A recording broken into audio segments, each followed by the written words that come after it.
C'est l'heure du journal de l'Afrique. Soyez les bienvenus sur France 24. À la une ce soir, la conférence des Nations Unies sur l'océan. Elle se tient à Nice, dans le sud de la France. Les pays africains sont représentés. Les défis du continent sont immenses. Coup de projecteur sur l'île Maurice où les actions se multiplient pour protéger le lagon. Reportage dans un instant.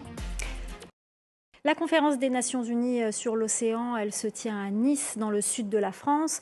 L'occasion pour nous de nous intéresser à certains pays du continent. Ce soir, coup de projecteur sur l'île Maurice, où les défis sont urgents entre le rétrécissement des plages et le blanchiment du massif des coraux. Vous verrez que les actions se multiplient pour restaurer le lagon et repenser l'avenir maritime du pays. Reportage à Port-Louis d'Abdoulaye Rali. Christophe vit à Maïbourg, village côtier du sud de Maurice.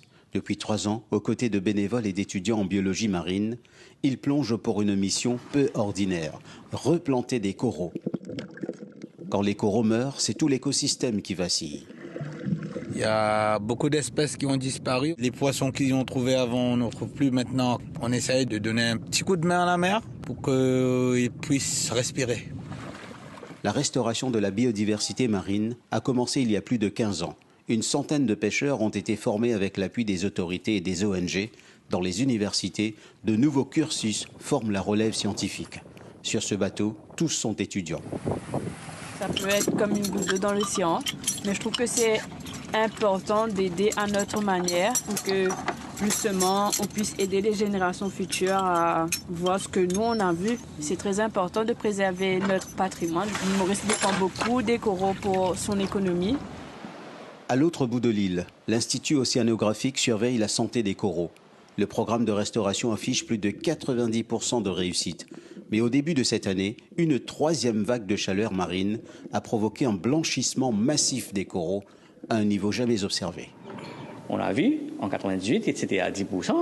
En 2016, c'est devenu entre 40 et 50, mais maintenant c'est 80%. Et les coraux essayent d'adapter, mais ils n'arrivent pas.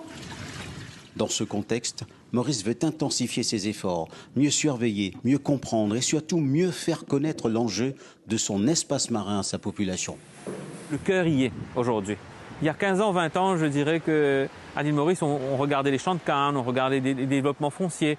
Aujourd'hui, notre regard ne se tourne plus vers l'intérieur, mais vers le large.